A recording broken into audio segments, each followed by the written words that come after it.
Now they're adding officers on Sundays, which are graveyard officers, to come in and just send like 20 officers at one time, starting at like 1 o'clock. So, okay. Can we start recording this? Yeah. Do you mind putting a mic on? Sure, no problem. It's right there. What about he should be the main one. And He should be the main one? Yeah, and I'll help him. Okay. If he has any questions. Let's see. I'll give you both guys the mic, and then I'll record on my phone my audio. Okay.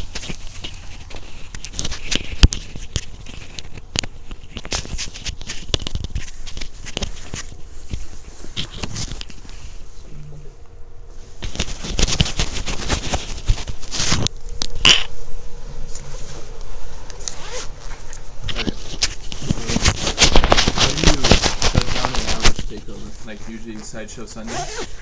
Sideshow Sundays? Yeah. Well, so I've been a part of those details to assist some of those officers.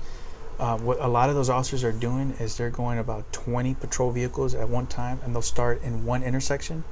And let's say for example, there's north and southbound lanes. They'll come in and block all northbound and southbound lanes and have all patrol officers going south in all directions with the microphones on, instructing the people that are inside that area, you need to exit the roadway. Then once those patrol vehicles are moving south, they'll set some officers in the intersection, put out cones, spike strips, and 2 officers manned standing outside their vehicles to direct traffic and let people know that this street is now closed and you cannot enter in any direction. So we want to make sure everyone exits going south, even though there's northbound and southbound lanes. They're going to block all those roadways and not let anyone into the street. I've noticed that sometimes, like, I see cops sitting there. Is your main objective to disperse the crowd or make arrests? So the main objective is always the safety to the public. All right. In these takeovers, there's people sometimes that maybe are driving under the influence. There's people speeding, which are putting people's lives at risk. There's also people that are possibly distributing narcotics. Our main focus is the safety to the public. We don't want people street racing because they're putting themselves and the public at risk. And sometimes we'll see mechanical violations and make enforcement stops for whatever legal reason, which can lead to a DUI investigation, which could lead to weapons found in the vehicle. But people spectating, blocking the roadways, are also subject to having their vehicles towed or impounded because they're blocking the roadway.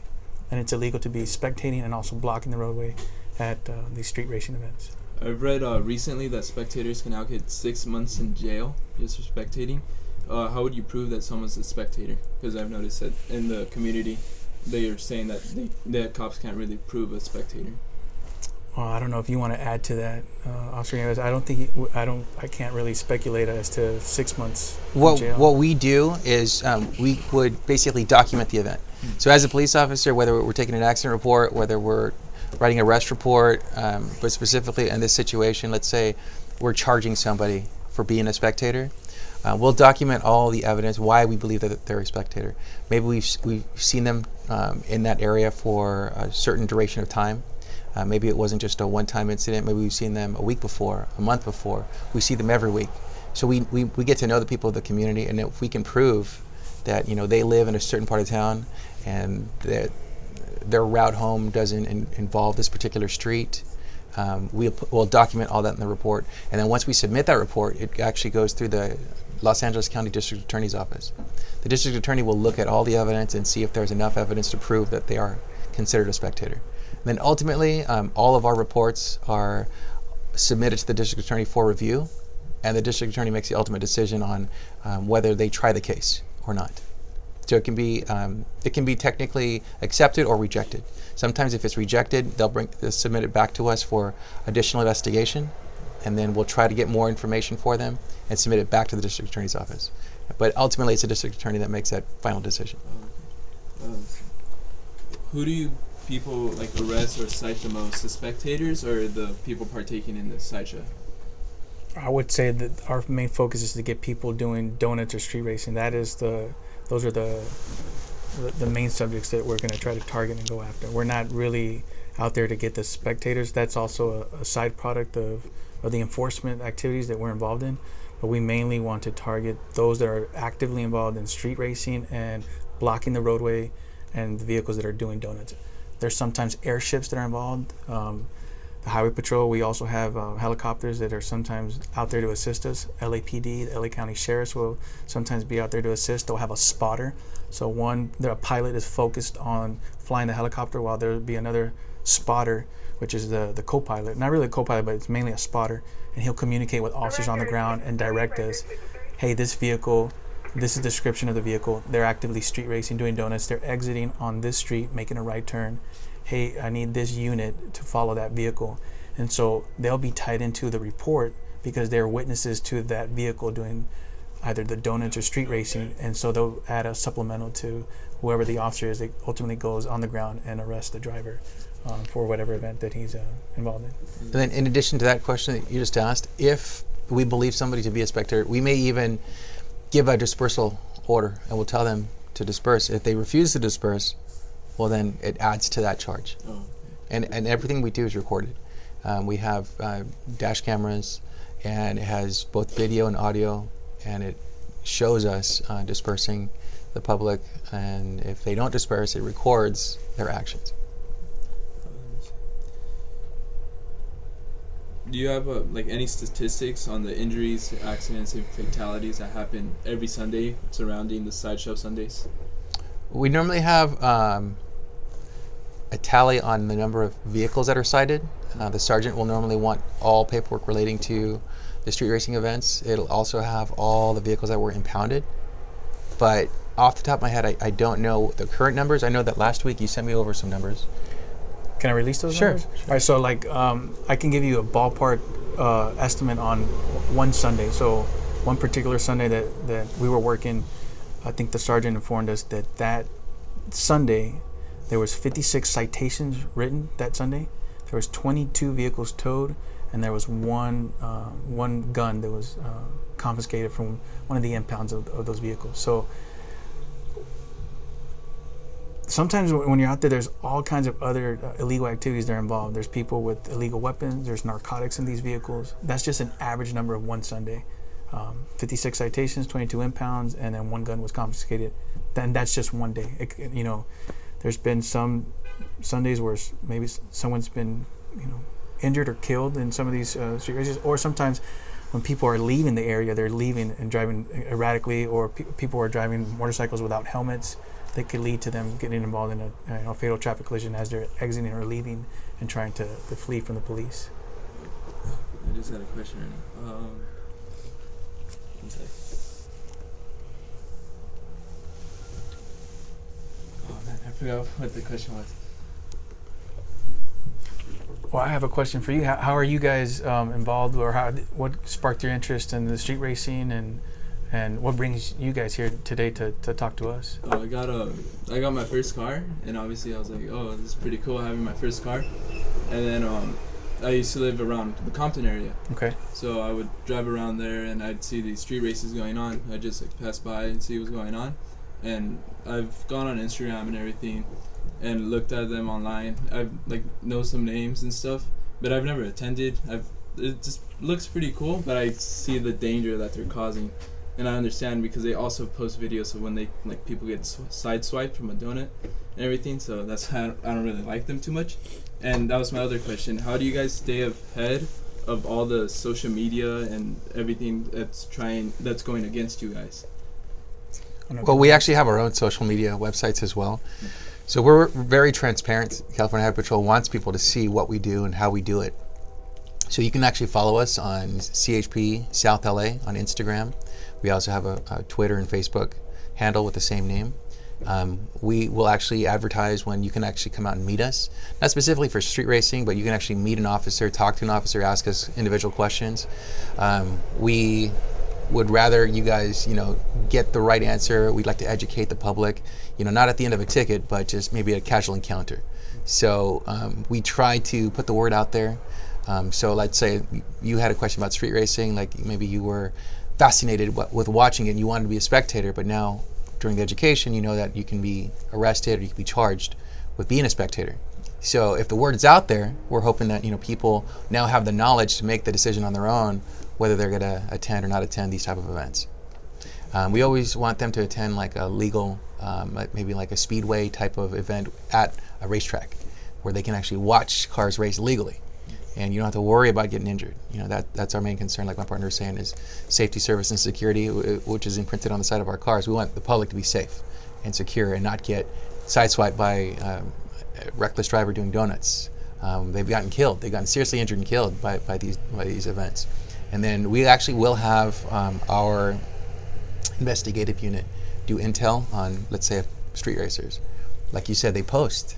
They're posting videos of themselves doing these street racing events. The videos may have the license plates on the car. We can investigate cases based on the videos that they post.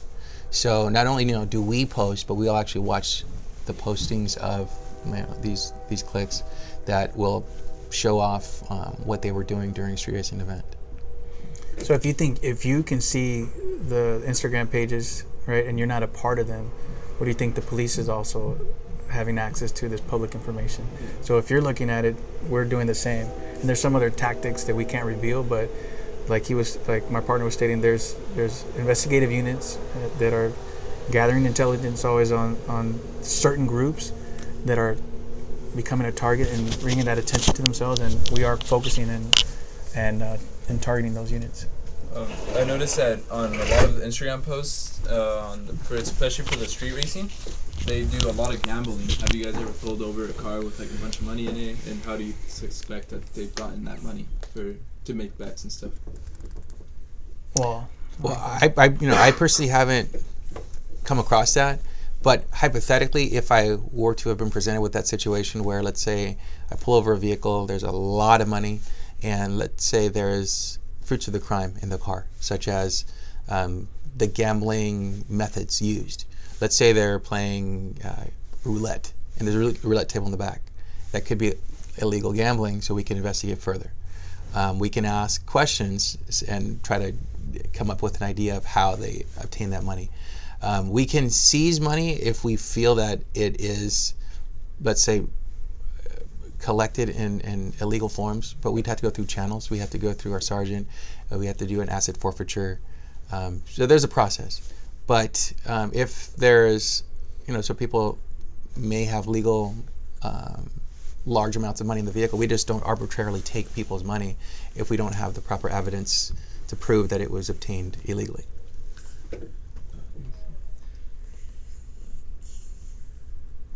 What would you say the demographic of an average takeover or street racing would be? Like the race, gender, age?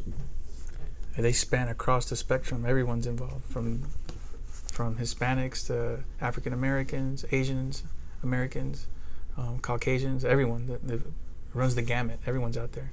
Would you say the sideshows in Compton mainly include people that live around the area, or do people travel far just to attend those sideshows? So you have sometimes things called, you'll have like the Bay to LA.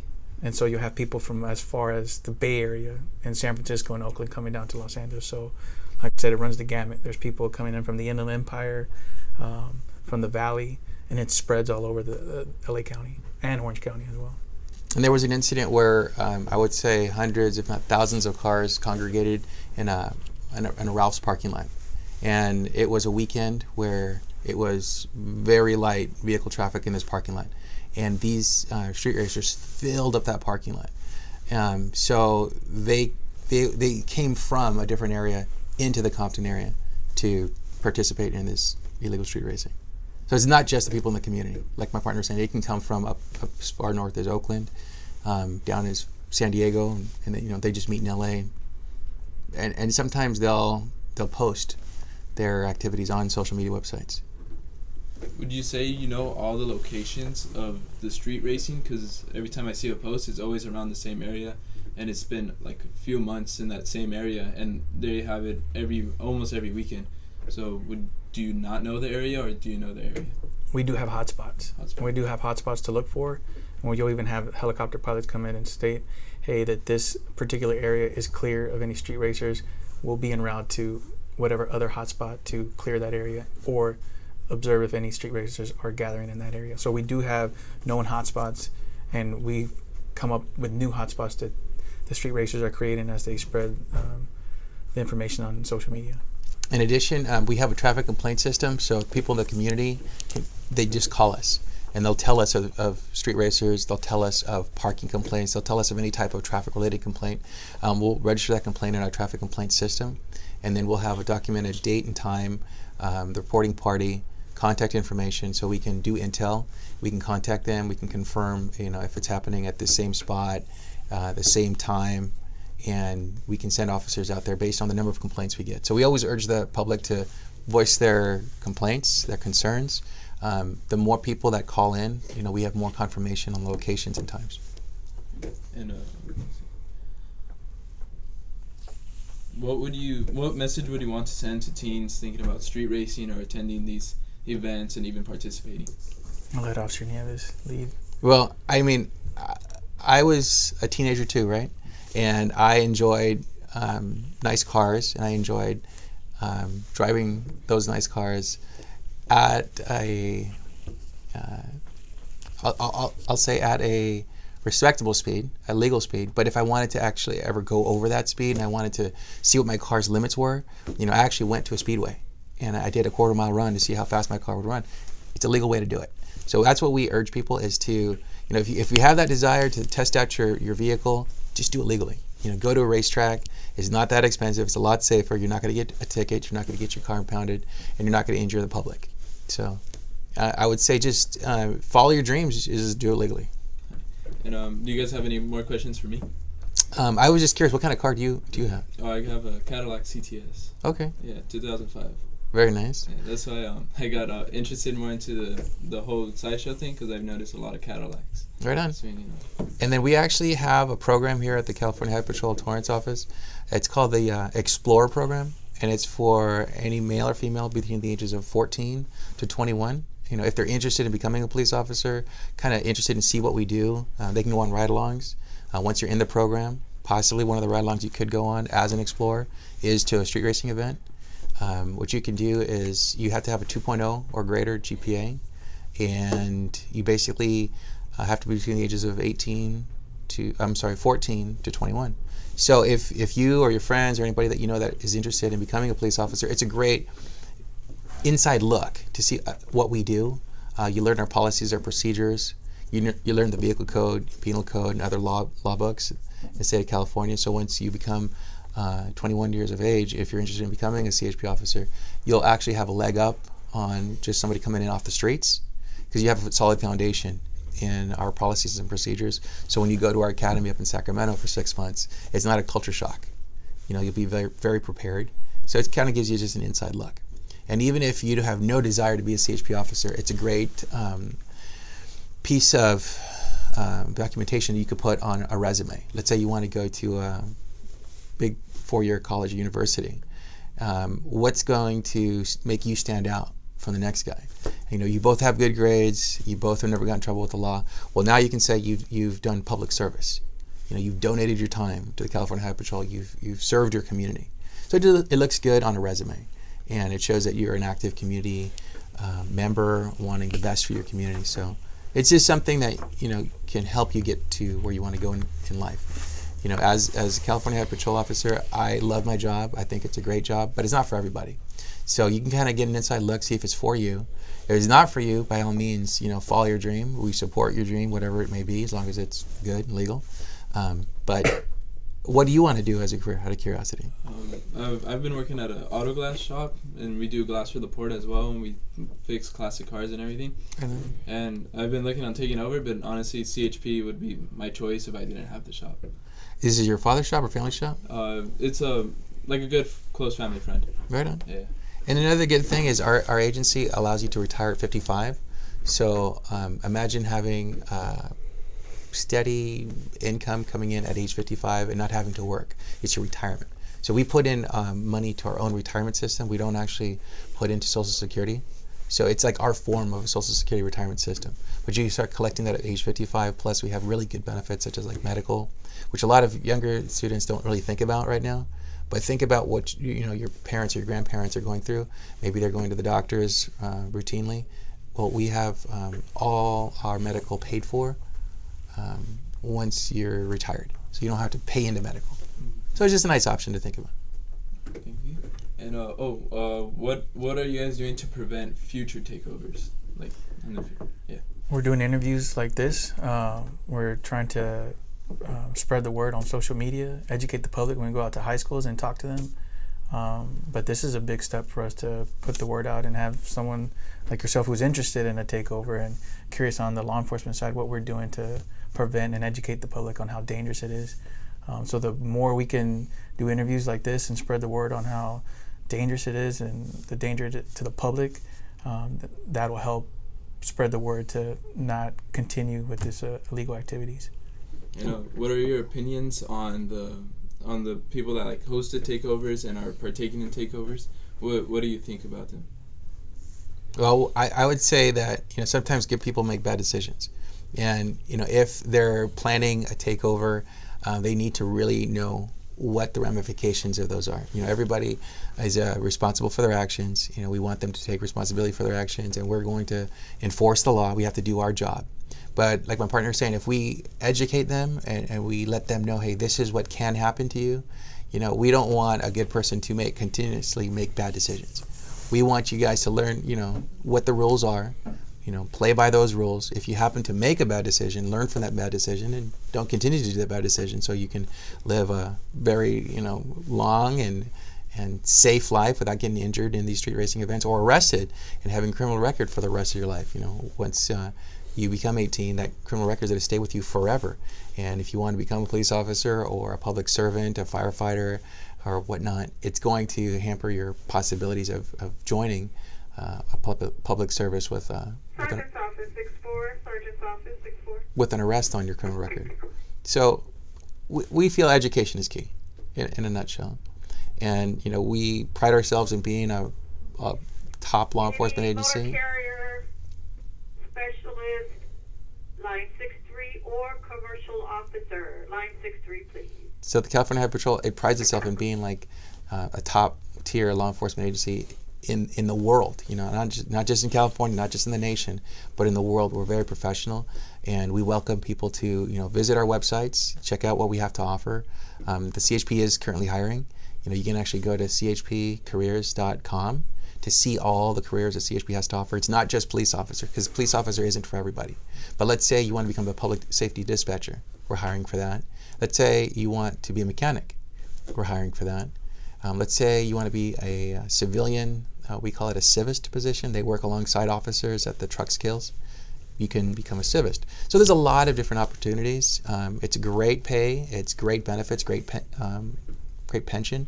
So there's a lot of things that you can get into other than law enforcement. But by all means, I would recommend everybody who's interested in law enforcement to take a look at the California Highway Patrol. I personally was a city police officer before this.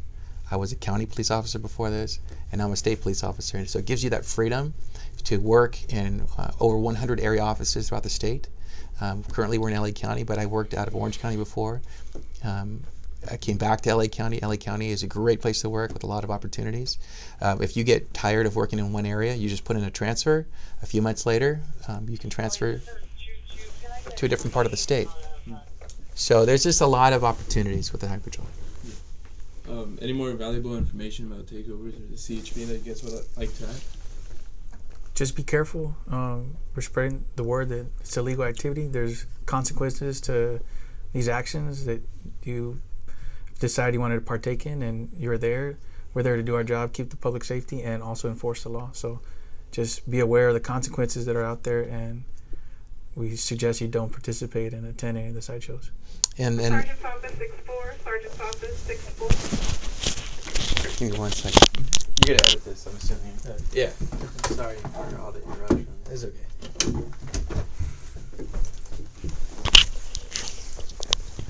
Okay, so I went to a meeting the other day, and the public is very concerned about the street racing. So the complaints went all the way up to like our commissioner, which is like our top ranking officer, and then it's delegated to different levels of the CHP.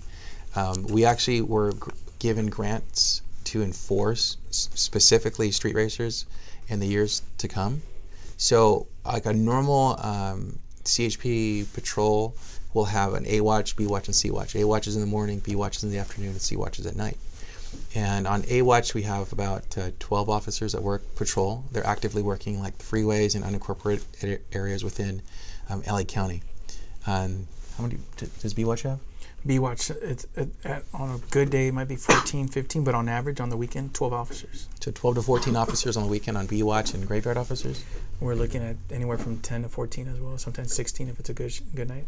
So with this grant, we actually offer the opportunity to engage in specifically enforcing street racing on your time off. So when an officer is not working his normal routine and he's not specifically assigned a section of the freeway or a section of unincorporated LA County, all he or she is doing is enforcing street racing. In the next years to come, the grants are specifically targeting street racing because the public's concerned. So we're going to have a lot more officers specifically targeting street racing.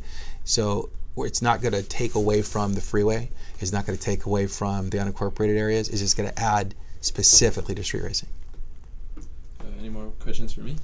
Now, just to add to his point, people participating are going to see a whole lot more California Highway Patrol officers out there specifically enforcing the street racing takeovers, and so it's going to be interesting to watch. Do you guys take care of impounding the cars? Oh gosh.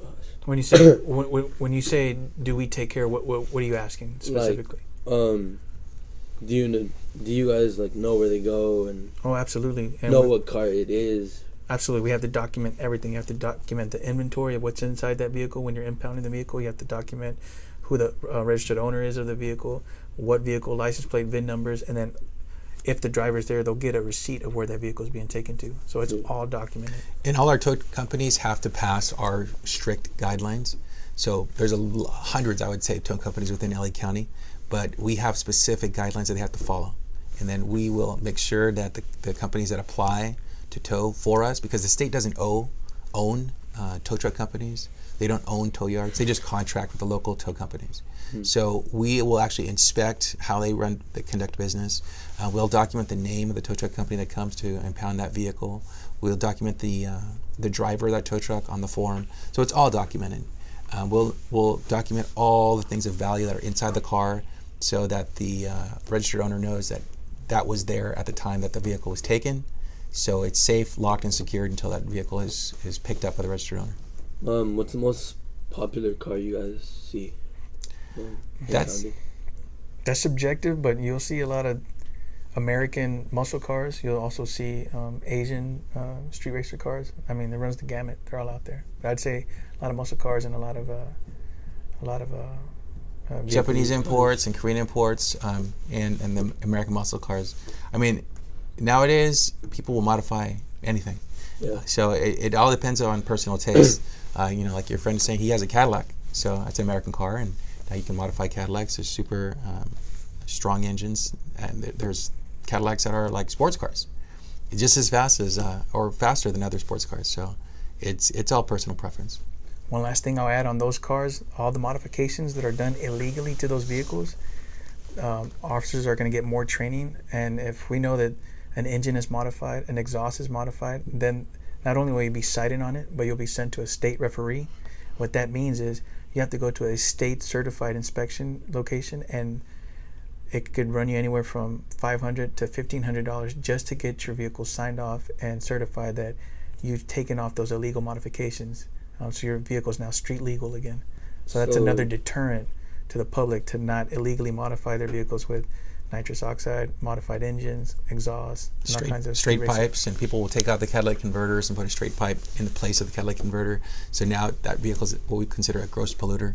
It's just polluting the air. So once the state referee inspects everything, with all those inspections, like my partner was saying, it costs you hundreds of dollars, whereas before it was a fix-it ticket for modified exhaust. So just something to think about before you start modifying your cars.